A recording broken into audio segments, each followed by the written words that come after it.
हाँ बेटा, आज हम कक्षा 11 के चैप्टर 14 को प्रारंभ करने वाले हैं। इस चैप्टर का नाम है परमाणु।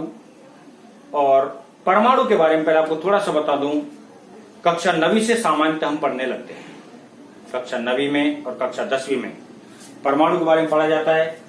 परमाणु की सामान्य परिभाषाओं को वहां देखा जाता है और परमाणु की सामान्य जानकारियों को वहां पढ़ा जाता है। कक्षा 11 में हम केमिस्ट्री, रसायन विज्ञान के अंदर परमाणु को बहुत अच्छे से पढ़ते हैं। कक्षा 11 में हम परमाणु वाले टॉपिक को बहुत अच्छे से पढ़ते हैं। वही चैप्टर यहाँ पे पूर्ण रूप से है। प्रतीक परिवर्तित हो सकते हैं, थोड़ा सा फिजिक्स में और केमिस्ट्री में कोई परिवर्तन नहीं आएगा वैसे, लेकिन किसी चीज को फिजिक्स में मान लो टी से लिख दिया, यहाँ पे उसको टॉय से लिख दिया, ऐसा माइनर सा एक बिल्कुल अल्प सा परिवर्तन आ सकता है। ठीक बेटा, अब सबसे पहले जब मैं परमाणु को बताने लगूं तो यही बात आएगी, परमाणु होता क्या है, परमाणु का नाम कहां से आया, परमाणु के बारे में जानकारियां कहां से प्राप्त की गई। तो सबसे पहले बेटा, हम भारत देश में रह रहे हैं तो एक जानकारी आपको दे दूं। हमारे प्राचीन विज्ञान के बारे में बात करें या हमारे वैदिक ज्ञान के बारे में बात करें तो शायद हमारा विज्ञान आज भी प्राचीन विज्ञान के तुलनात्मक अध्ययन पर नहीं पहुंच पाया है या प्राचीन विज्ञान के बराबर में नहीं पहुंच पाया है। ठीक है, क्योंकि जैसे परमाणु की बात करते हैं तो बेटा एक ऋषि कणाद का शायद आपने नाम सुना हो। एक अपने देश के महान ऋषि हुए थे कणाद ऋषि। उन्होंने परमाणु के बारे में या एक प्रकृति के कणों की बनावट के बारे में बताया जाता है, मैंने सुना है, बहुत समय पहले बता दिया था कि परमाणु क्या होता है या प्रकृति का प्रत्येक कण किस प्रकार से निर्माण किया जाता है, कैसे निर्माण नहीं किया जाता।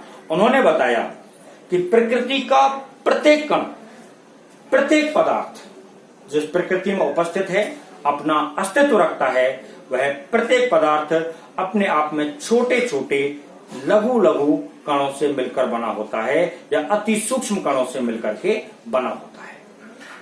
यह महर्षि कणाद ने बताया, लेकिन वो आगे एक्सपेरिमेंट्स नहीं कर पाए क्योंकि ऋषि का या रिसर्च का जो नाम है वो ऋषि से ही निकलता है। जो हमारे ऋषि मुनि हुए थे वो साइंटिस्ट ही थे उस समय के। अब यहां बात करके चलते हैं, वो नहीं बता पाए, कोई नहीं। इसके बाद 1803 में, कितने बेटा, 1803 में एक वैज्ञानिक आए थे डॉल्टन, जॉन डॉल्टन वैज्ञानिक ने सबसे पहले परमाणु की डेफिनेशन के बारे में बताया। उन्होंने बताया कि प्रकृति का प्रत्येक पदार्थ अति सूक्ष्म कणों से मिलकर बना होता है। 3 बातें बताई परमाणु के बारे में। ठीक है, 1803 में परमाणु के बारे में बताया और उन्होंने परमाणु के बारे में 3 बातें बताई जिससे परमाणु की डेफिनेशन निकली, परिभाषा निकली। नंबर 1, डॉल्टन के अनुसार बात कर रहा हूं, उन्होंने कहा परमाणु अति सूक्ष्म कण होता है। क्या होता है बेटा, अति सूक्ष्म कण। अति सूक्ष्म कण का मतलब है, उन्होंने कहा कि परमाणु अति सूक्ष्म कण है जिसे विभाजित नहीं किया जा सकता।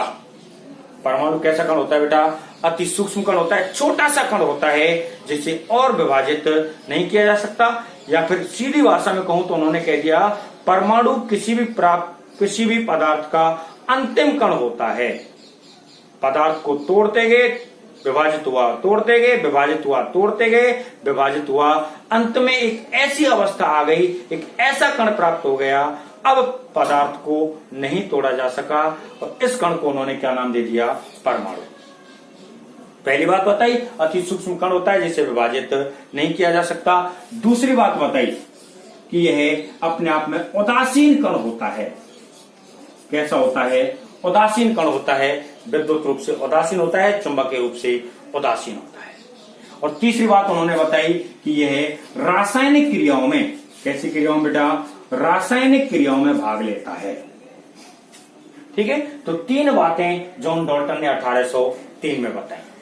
कब बताया बेटा? 1803 में। उन 3 बातों में था परमाणु प्रकृति का सबसे छोटा कण होता है, किसी भी पदार्थ की सबसे छोटी इकाई होती है जिसे और ज्यादा विभाजित नहीं किया जा सकता।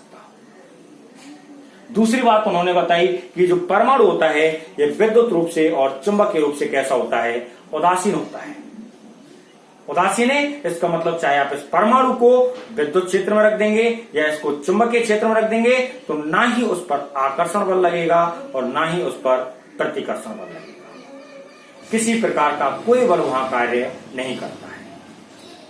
और तीसरी बात बताई कि ये उदासीन होने के बाद भी रासायनिक क्रियाओं में भाग लेता है।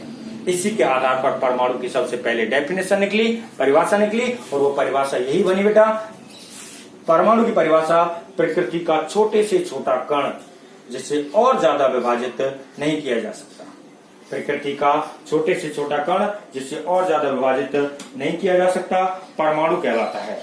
क्या कहलाता है बेटा? परमाणु। ठीक है, तो सबसे पहले जॉन डाल्टन ने इसके बारे में बताया और जॉन डाल्टन के अनुसार सबसे पहले केवल परिभाषा दी गई। उन्होंने ये इसके बारे में इसके अलावा कोई जानकारी नहीं दी। उन्होंने ये नहीं बताया परमाणु कैसा दिखता है, गोल होता है, घनाकार होता है, घनाभाकार होता है, किस आकार का होता है, कैसा दिखता है, क्या उसके अंदर पाया जाता है, ऐसा उन्होंने कोई जानकारी नहीं दी। उन्होंने केवल 3 बातें बताई, अति सूक्ष्म कण है, उदासीन है और रासायनिक क्रियाओं में भाग लेता है। इसी के आधार पर परमाणु की परिभाषा बनाई गई। इसी के आधार पर क्या किया बेटा? परमाणु की परिभाषा बनाई गई। अब परमाणु परिभाषा में यही है सबसे पहले क्या आ गया अब यहां से कि परमाणु प्रकृति का छोटे से छोटा कण होता है जिसे विभाजित नहीं किया जा सकता। यह उदासीन रूप से रासायनिक क्रियाओं में भाग लेता है। ठीक बेटा, तो सबसे पहले आ गया। इसके बाद जब डाल्टन ने कोई एक्सपेरिमेंट को अपने ब्रेकडाउन दे दिया और नहीं बता पाए तो 1838 में, कितने बेटा? 1838 में। ये तो कौन सी बात है? 1803 की। और अब मैं बात कर रहा हूं कितने की? 1838 की। जे थॉमसन, ठीक है। तो थॉमसन ने अपने आप में सबसे पहले परमाणु का एक प्रारूप बताया, परमाणु का एक मॉडल बताया कि परमाणु दिखता कैसा है। ठीक है, कितने सन में? 1838 में। कौन से वैज्ञानिक ने? जे थॉमसन ने ये बताया कि परमाणु दिखता कैसा है। उन्होंने बताया, उसके बारे में जानकारी इधर है। उन्होंने बताया कि परमाणु अपने आप में एक 10⁻⁻10 मीटर त्रिज्या का, सोचना मत बहुत छोटा मान होता है, 10⁻⁻10 मीटर त्रिज्या का गोला होता है, ठोस गोला होता है। परमाणु क्या है? एक 10⁻10 मीटर त्रिज्या का ठोस गोला होता है। ठीक है, इस गोले के अंदर धन आवेश और ऋण आवेश दोनों पाए जाते हैं। इस गोले के अंदर क्या पाए जाते हैं? धन आवेश और ऋण आवेश। और ये कैसे व्यवस्थित रहते हैं उन्होंने बताया, जैसे तरबूज होता है। क्या होता है बेटा? तरबूज। ठीक है, वाटरमेलन जो होता है, अब तरबूज के अंदर जिस प्रकार से बीज पाए जाते हैं तो बीज तो ऋण आवेश के भांति व्यवस्थित रहते हैं। बीज किसके भांति व्यवस्थित रहते हैं बेटा? ऋण आवेश के भांति। और तरबूज, बीज तो ऋण आवेश के भांति हो गए और जो तरबूज का गूदा होता है वह धन आवेश के भांति वितरित रहता है। जो बीज हैं वो ऋण आवेश के भांति वितरित रहेंगे और जो गूदा होता है जिसको हम खाते हैं वो किसके भांति वितरित रहता है? धन आवेश के भांति। तो सबसे पहले थॉमसन ने बताया, तो उन्होंने थॉमसन का परमाणु मॉडल दिया। कौन से सन में? 1838 में। उन्होंने क्या बताया? पहले 3-4 बातें इधर लिख देते हैं। पहली बात तो उन्होंने क्या बताई कि परमाणु 10⁻⁻10 मीटर त्रिज्या का खोखला गोला होता है। परमाणु 10⁻⁻10 मीटर त्रिज्या का क्या होता है? खोखला गोला। मैं इधर से इसको साफ कर रहा हूं, यहीं से दोबारा लिखेंगे। तो पहला पॉइंट यही है इसमें जो थॉमसन ने बताया, परमाणु 10⁻⁻10 मीटर त्रिज्या का खोखला गोला होता है और ये ठोस गोला होता है। खोखला नहीं बोला उसने, सॉरी, ये खोखला जहां जहां पे बोल गया उसके लिए उन्होंने बोला 10⁻⁻10 मीटर त्रिज्या का ठोस गोला होता है, जिसमें धन आवेश और ऋण आवेश उसी प्रकार से व्यवस्थित रहते हैं जैसे तरबूज। तरबूज के बीज ऋण आवेश के भांति व्यवहार करें और तरबूज का गूदा धन आवेश के भांति व्यवहार करें। ठीक बेटा, तो उन्होंने पहली बात तो ये कही कि 10⁻⁻10 मीटर त्रिज्या का एक गोला है। ये ठोस गोला होता है जिसमें धन आवेश और ऋण आवेश एक समान रूप से वितरित रहते हैं। और तीसरी बात कही, जितने इसमें, वो दूसरी बात होगी इसमें धन आवेश और ऋण आवेश की किस प्रकार से व्यवस्थित रहते हैं। और तीसरी बात उन्होंने बताई कि जितना इसमें धन आवेश की मात्रा है उसकी मात्रा किसकी रहती है, ऋण आवेश की मात्रा के बराबर। यानी कि धन आवेश की मात्रा और ऋण आवेश की मात्रा एक दूसरे के कैसी होती है, समान, और दोनों की मात्रा समान होने के कारण परमाणु विद्युत रूप से कैसा हो जाता है, उदासीन। ठीक है, तो उन्होंने सबसे पहले परमाणु का स्ट्रक्चर दिया, लेकिन बेटा उनके इस स्ट्रक्चर में कमियां रह गई। एक कमी तो ये थी कि यह अपने आप में किसी भी प्रकार से आवर्त सारणी के वर्गीकरण का सत्यापन नहीं कर रहा कि आवर्त सारणी को किस प्रकार से वर्गीकृत किया जाता है, आवर्त सारणी में तत्वों का निर्धारण किस प्रकार से किया गया, इसने ऐसा कोई भी पॉइंट एक्सप्लेन नहीं किया जो थॉमसन का परमाणु मॉडल था।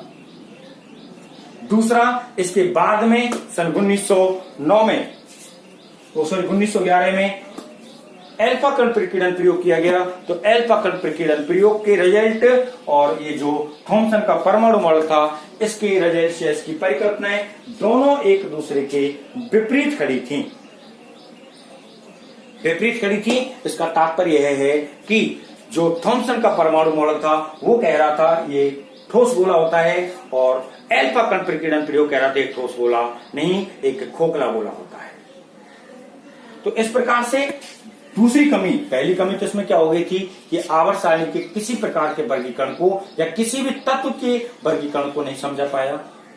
दूसरी कमी क्या थी कि यह अपने आप में, दूसरी कमी के अंदर जो आते हैं, तो दूसरी कमी में यह अपने आप में एल्फा कण प्रकीर्णन प्रयोग को नहीं समझा पाया। और आगे तो कमियां ही कमी है बेटा, प्रकीर्णन को नहीं समझा पाया, वो सॉरी हाँ, ये दो बातों जरूर समझा पाया था, सामान्य सी बात थी, एक अपने पास परावर्तन और एक अपवर्तन, इन बातों को समझा पाया, इसके अलावा ये ज्यादा एक्सप्लेन नहीं कर पाया। इसी के आधार पर परमाणु मॉडल को अस्वीकृत कर दिया गया, यानी कि जो थॉमसन का परमाणु मॉडल था, इस थॉमसन के परमाणु मॉडल को फेल कर दिया गया कि थॉमसन भाई साहब आपका परमाणु मॉडल गलत है। ठीक है बेटा, तो आज के इस वीडियो में इतना ही। सबसे पहले परमाणु क्या है इसके बारे में 1803 में डाल्टन ने डेफिनेशन बताई, और थॉमसन के परमाणु मॉडल को 1838 में बताया गया, जिसे कुछ कमियों के कारण या एक बाहरी भरकम कमियों के कारण फेल कर दिया गया, क्योंकि ये जो परमाणु मॉडल लिया गया था ये एक्सपेरिमेंटल बेस नहीं था, एक थ्योरेटिकल बेस था। इसके लिए उन्होंने कोई प्रयोग नहीं किया, विदाउट एक्सपेरिमेंट ही अपने तर्कों के आधार पे, अपने अध्ययन के आधार पे, अपनी थीसिस के आधार पे रिजल्ट दे दिए कि परमाणु इस प्रकार का होता है, जो कि पूर्ण रूप से सही नहीं था। ठीक बेटा, आज के वीडियो में इतना ही है। जो बच्चे इसी में लगे रहने, पढ़ते रहना चाहते हैं, बेटा चैनल को सब्सक्राइब जरूर कर लें। घर पर रहें, स्वस्थ रहें, मस्त रहें और पढ़ते रहें।